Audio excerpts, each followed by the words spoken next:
Bom dia, pessoal. Bom, primeiramente queria agradecer o convite. Para mim é um prazer estar aqui com vocês. Assim como o Rodrigo disse, né, o meu nome é Rombledo Leonardo. O primeiro nome é um pouquinho difícil e talvez deve ser por isso que a maioria me chama só de Leonardo. Bom, eu sou graduado em administração e trabalho na Lugos Desenvolvimento, já tem aí aproximadamente 6 anos. E o que eu quero passar aqui para vocês hoje é um pouco a respeito aí dos desafios, né? Infelizmente a palavra crise, ela tem participado da maioria das rodas de conversas aí de todos, e é um assunto extremamente relevante, né? Não dá para poder tocar os nossos negócios, liderar as nossas equipes, sem levar em consideração algumas dessas coisas que têm acontecido no mercado. E o que eu quero passar aqui para vocês são algumas dicas que elas têm sido fundamentais na minha atuação profissional, e longe de mim querer encerrar qualquer assunto a respeito do tema. Mesmo porque, à medida que os anos passam, novas necessidades vão surgindo, e necessidades que tinham alguns anos atrás, elas deixam de existir também. Então, o mercado é algo muito dinâmico e exige o tempo todo de nós muito aprendizado. Então, o que eu quero passar aqui para vocês é um pouco dessa minha experiência aí, com o gerenciamento de empresas, gerenciamento de equipes, certo? E espero, de alguma forma, aí, poder contribuir aí com seus negócios, com a sua carreira profissional, ok? Bom, eu coloquei a figura desse slide aí porque estar no mundo dos negócios, muitas das vezes, a impressão que nós temos, parafraseando, é participar de uma corrida que parece que não tem fim. E que bom seria se realmente não tivesse fim.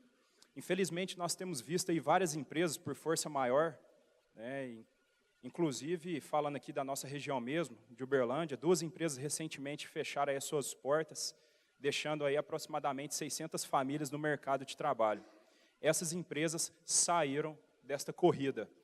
E todo negócio que nós empreendemos, que bom seria se todos esses negócios fossem para além das nossas gerações, que fosse algo perene. Infelizmente, aí tem muitos empresários que, por negligência ou não, eles têm deixado de correr essa corrida. A primeira coisa que eu queria falar aqui para vocês, para esses desafios em tempos de crise, é a respeito da importância do planejamento. Para que os seus negócios tenham perenidade, quais são os pontos dessa corrida que você almeja passar? E isso não é uma pergunta subjetiva, é muito pelo contrário. É uma pergunta muito objetiva. Objetiva em qual sentido? Se a sua empresa hoje fatura 1 milhão, o que você vai ter que fazer para que ela fature 2 milhões ao final de 12 meses? Dobrar o faturamento. Coloque metas ambiciosas para o seu negócio, coloque metas ambiciosas para a sua equipe. Sabe qual que é o problema de quem pensa pequeno? É que a pessoa consegue. Colocar metas pequenas faz a pessoa atingir um objetivo muito fácil, e aí não faz sentido. É muito melhor fazer 80% de uma meta de 1 milhão do que estipular uma meta de 300 mil e bater ela.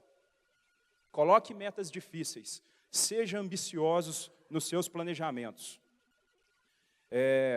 Uma coisa que a gente costuma dizer é que, durante esse processo de planejamento, muitas das vezes nós criamos uma obra-prima, fazemos um planejamento lindo, maravilhoso, e esse planejamento, assim como uma obra de arte, fica pendurado, muitas das vezes, na parede do escritório desse gestor. E aí não serve para mais nada. O planejamento, você tem que envolver todas as pessoas da sua equipe. Envolva todas as pessoas da sua área. Envolva todas as pessoas da sua empresa. Desde a moça que serve o cafezinho até o presidente da companhia. Envolva todas as pessoas nesse planejamento. Num processo de planejamento, nós não lidamos com futuras decisões. É muito importante que em todo planejamento nós venhamos lidar com o futuro de atuais decisões. Então não é, eu vou contratar tantos funcionários daqui 6 meses, daqui 7 meses, não. O que eu tenho que fazer hoje para que a minha empresa tenha condições de contratar essas pessoas e expandir as operações do meu negócio? Então não é com decisões futuras, mas são com as consequências das atuais decisões.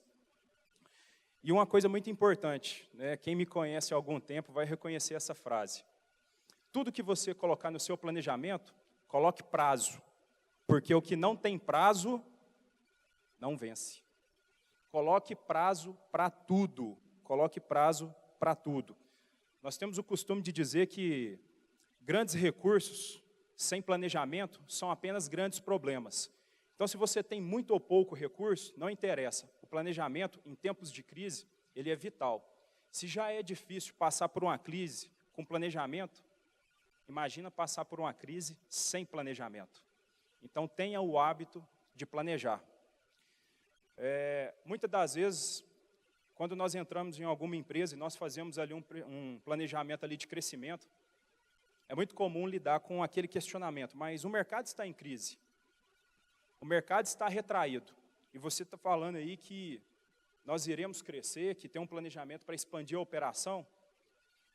Quem que já viu esse senhor aqui alguma vez? Quem que conhece ele? Para quem não conhece ele chama Sam Walton. Sam Walton, ele foi o fundador, ele morreu em 92, dia 5 de abril de 92. Ele foi o fundador da maior rede de lojas de hipermercados do mundo, a rede de lojas chamada Walmart. E em meados dos anos 80, os Estados Unidos vinham por uma crise muito feia, e a mídia estava esperando um pronunciamento que ele iria fazer para poder discutir a respeito das crises com os seus diretores, né? E todo mundo esperando o pronunciamento, todo mundo esperando o término dessa reunião, e ele soltou uma frase muito célebre. Ele disse: convoquei uma reunião com os meus diretores sobre a crise e decidimos não participar dela. Pode parecer estranho, pode chocar num primeiro momento, mas na maioria das vezes, a crise que está dentro das nossas cabeças é muito maior do que a crise instaurada no mercado. Tem muitas pessoas que dizem que, apesar dos problemas na economia, na maioria das vezes a crise é uma questão de opinião. Nós vemos aí muitos empresários queimando as suas energias em falar que o mercado está em crise, que está difícil, ao invés de propor soluções para poder resolver o problema dos seus negócios e conseguir o resultado almejado.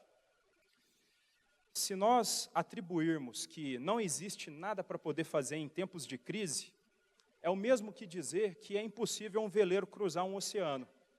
E quando o vento está contra? Então, para a navegação? Então, para cada época, para cada momento do mercado, existem estratégias diferentes. E o mercado é dinâmico. E nós não podemos colocar que o impossível é um fato. O impossível, ele só é impossível até que alguém vá lá e faça aquilo que antes era impossível. Nós temos que encarar que o impossível é apenas uma possibilidade e não um fato por si só. Um outro desafio muito grande para empresários e líderes de equipe é a respeito do seu pessoal. Então vamos lá. Para todos os empresários aqui, quais são as políticas de desenvolvimento de talentos e de retenção de talentos que você tem feito nas suas empresas? O que você tem feito para poder reter as pessoas que você considera chave para o seu negócio? E você que é líder de equipe, o que você tem feito para poder reter os melhores talentos da sua equipe? Eu tenho uma coisinha para poder falar para líderes de equipe que almejam aí crescimento profissional. A empresa que você trabalha, ela não é obrigada a gerir a sua carreira profissional. A empresa que você trabalha, ela vai gerir os negócios dela. Gerir a sua carreira profissional é obrigação sua. Garanta a sua empregabilidade através de capacitações, através de treinamentos, através de seminários, que você será bem-sucedido na sua carreira.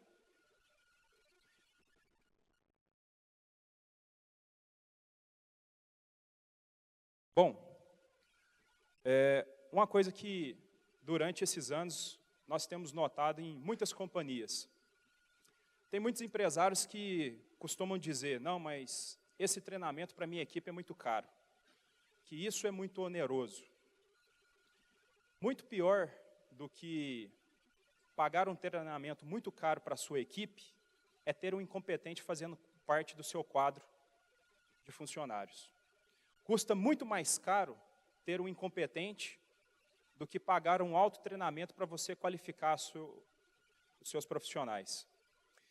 É interessante que nós vemos um apelo muito forte, até hoje, de grandes empresários investindo em tecnologia, investindo em estruturas, investindo em maquinário, ferramental. E isso não está errado. Isso é bom. Isso aí garante a competitividade dessa empresa no mercado. Só que isso não é tudo. Muito mais do que investir em equipamento, em ferramental, em maquinário, é investir no seu pessoal. Um computador, em momento algum, ele não vai chegar para você e falar assim, para que eu tive uma ideia. Um computador não vai chamar a sua atenção e falar, para que eu tive uma ideia. Por quê? Porque a ideia vem de gente. E só inova quem tem ideia. Um computador, uma ferramenta, um maquinário, ele é muito bom para poder processar informações, para poder registrar informações, para poder guardar informações. Porém, inovação não vem de máquina, inovação vem de gente. E se você não tiver uma equipe comprometida com os objetivos do seu negócio, você vai ficar para trás. Uma coisa que nós vemos em muitos líderes de equipes, né, que é a respeito de centralizar os processos. E isso é um erro muito grave. Centralize os resultados e não os processos. Para poder deixar mais claro, sabe aquelas situações que acontecem na sua empresa? Aqueles pequenos problemas do dia a dia, e aí quando acontece, alguém fala, isso aqui é só o fulano que resolve. Ah, mas o fulano não está na empresa. Então como que faz? Ah, vai ter que esperar. Centralizar processo é um erro. Dê autonomia e a devida capacidade para a resolução desses problemas. Centralize apenas os resultados e não os processos. Dentro das empresas, ainda mais nos tempos de hoje, quer complicar a situação no trato com as pessoas, é o conflito entre gerações. Nós vemos hoje 4, 5 gerações disputando o mesmo espaço no mercado de trabalho. São pessoas com ideais diferentes, com a criação diferente, são pessoas que possuem ambições diferentes e estão ali naquele mesmo barco tentando remar para o mesmo lado. Bom, é óbvio que isso aí em algum momento vai dar problema, certo? Se não existe não somente um apelo, se não existe somente uma preparação para o desenvolvimento das competências técnicas, o clima organizacional vai lá para baixo. É muito comum nós vermos líderes de equipes dizerem, ah, mas eu sou assim, eu não vou mudar, e se estiver achando ruim, vai para a justiça procurar os seus direitos. Infelizmente, nós vemos grandes companhias dizerem essas coisas.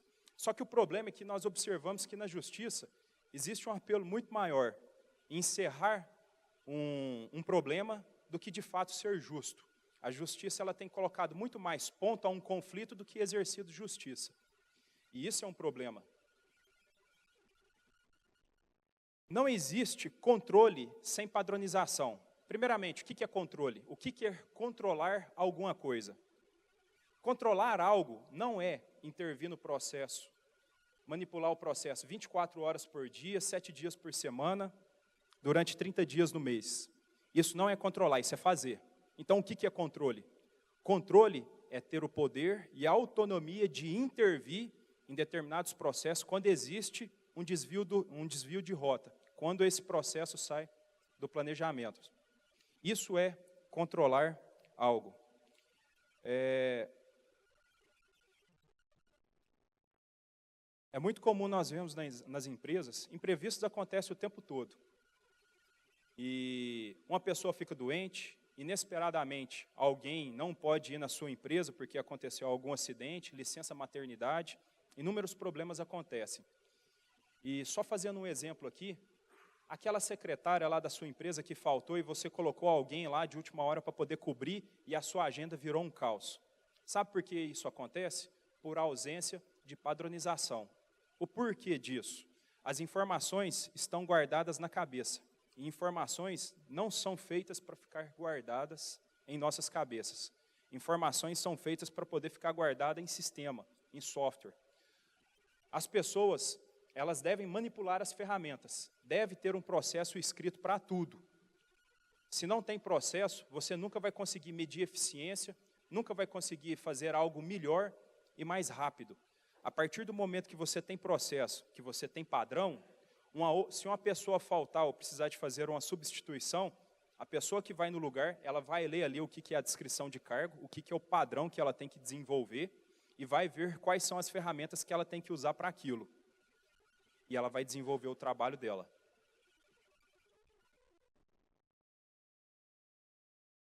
Olhar para fora da caixa. Pode parecer muito óbvio, e isso aqui é muito conhecido por todos. Mas teve uma situação que aconteceu há um tempo atrás, com uma empresa que nós atendíamos, ela fornecia assistência técnica para máquinas agrícolas. E nós precisávamos desenvolver ali as regiões comerciais. Ela atendia 23 cidades, e nós criamos as políticas ali comerciais, dividimos essas 23 cidades em 18 regiões de vendas, e contratamos um gerente comercial para poder contratar representante em cada uma dessas áreas. E aí o que aconteceu? Esse camarada era uma pessoa que tinha um conhecimento muito grande, tinha um conhecimento técnico instalado muito alto, e toda vez que ele retornava de uma viagem, ele falava, nessa cidade o mercado é prostituído, nessa cidade é difícil, tem muito concorrente e não acha representante. E aí mandou para uma outra cidade, e o discurso, sempre quando ele voltava, era o mesmo. Era uma pessoa que tinha um conhecimento técnico muito grande e que já estava no mercado há vários anos. E aí o que nós tivemos que fazer? Tivemos a brilhante ideia de contratar uma pessoa de um outro setor, alguém que não tivesse os mesmos vícios, que não conhecesse as mazelas do setor. E essa pessoa, ela veio de uma indústria química e ela já tinha habilidade aí para poder desenvolver trabalhos de contratação, esse trabalho comercial. E com 2 meses, essa pessoa conseguiu contratar 6 representantes e desenvolver essas competências. E aí, no primeiro momento, o pessoal pegou e falou, né, vocês vão contratar alguém que não sabe para que lado torce um parafuso, um vendedor de amaciante, para poder desenvolver um trabalho comercial de uma empresa que trabalha com assistência técnica em máquinas agrícolas? Isso é loucura. Você tem que pegar alguém do ramo. No primeiro momento, pareceu estranho. Só que, olha só, o meu cliente, ele não queria aula de como que resolvia o problema de uma máquina no campo. O meu cliente queria o problema resolvido. O problema da empresa era o quê? Eu precisava contratar pessoas que estabelecessem relacionamento comercial. E o que é o relacionamento comercial? O meu cliente está aqui, a empresa está aqui. Eu tenho que ser atrativo para o meu cliente, para que ao invés dele deixar o dinheiro na concorrência, ele venha deixar dentro da nossa empresa. E essa pessoa, que veio de uma indústria química, conseguiu fazer isso aí de maneira com muito êxito. Então, muitas das vezes, as soluções que nós precisamos para os nossos negócios, elas não estão dentro ali da nossa área, no nosso métier. Se você é da área de transporte, procure saber o que está acontecendo na área da saúde. Se você é da área da saúde, procura saber o que está acontecendo no comércio. Um dos maiores erros são de muitos empresários que se fecham na sua redoma e os negócios às vezes não vão bem e quando é a hora de pedir ajuda, já é muito tarde, porque não procurou solução fora ali da sua alçada. Em todo o processo de planejamento, nós vemos isso de maneira muito clara. Muitas das vezes nós chamamos para fazer parte do nosso planejamento apenas pessoas que dominam alguma área de gestão, apenas pessoas que têm habilidades com números. E muitas das vezes as melhores soluções não vêm das pessoas que gerenciam o processo. Muitas das vezes as soluções vêm de pessoas que estão ali na linha, que estão ali manipulando o processo. Tem um caso muito conhecido, que é da Gessilever, que fica lá no interior de São Paulo. Isso já tem muitos anos que aconteceu. A Gessilever tinha um problema muito grande. É uma fábrica de creme dental. E quando as caixinhas de creme dental passavam na esteira, para poder empacotar a embalagem com 12, às vezes acontecia de uma caixinha estar sem o tubo, né? E quando veio o Código do Consumidor, ali no início dos anos 90, isso virou um problema gravíssimo, né? Houveram muitas reclamações. E aí o que a Gessilever fez? Eles contrataram 2 engenheiros e eles fizeram uma pesquisa durante 3 meses e chegaram à brilhante conclusão.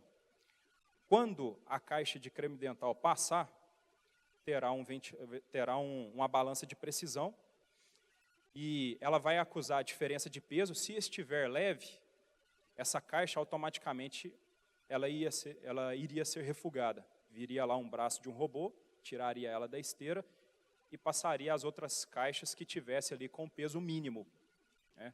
Essa solução custou 8 milhões.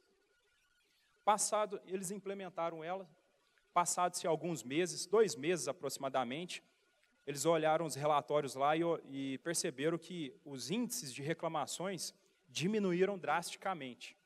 E aí eles foram lá olhar a linha de produção, né? E aí perguntaram para o pessoal, e aí, como é que está aí o trabalho dessa implementação, dessa solução? Aí o pessoal de linha lá pegou e disse, né? Olha, isso estava dando trabalho demais. Dava alguns problemas e a resolução era muito demorada. Então nós desligamos. Tem 2 meses que não funciona. E aí o pessoal falou, mas como? Se os índices de reclamações, eles diminuíram e o braço do robô não está funcionando. Aí eles pegaram e reuniram lá. Falaram assim, não, foi o seguinte, quando deram os primeiros problemas, nós reunimos aqui entre nós e fizemos uma vaquinha, compramos um ventilador de coluna e deixou soprando aqui. Quando a caixinha vinha vazia, o vento soprava a caixinha vazia. O problema é que no final do expediente, todo mundo tinha que juntar depois as caixinhas vazias e voltar lá para o depósito. Aí eu pergunto para vocês, 2 meses e 8 milhões resolveram o problema? Resolveu. Mas era a melhor solução? Não era. Então, todo o planejamento é muito importante você convocar as pessoas que vão manipular o processo. Tão importante quanto colocar metas para a sua equipe é cobrar as metas da sua equipe. Tão importante quanto elaborar o planejamento é tornar as pessoas parte deste planejamento. Não basta você simplesmente colocar uma meta lá audaciosa e simplesmente falar aqui, ó, toma aqui. Não, participa a sua equipe. Qual que é a parte que o meu comercial tem participação nisso aqui? O que o meu pessoal do administrativo vai participar nisso aqui? Coloque metas objetivas e participe a todos. Tranquilo? Bom, o tempo é muito curto. Basicamente era isso aqui que eu queria falar para vocês. Eu agradeço aí o convite. Queria agradecer a todos. E se alguém tiver alguma dúvida, quiser pontuar alguma coisa, quiser fazer algum comentário, fique à vontade.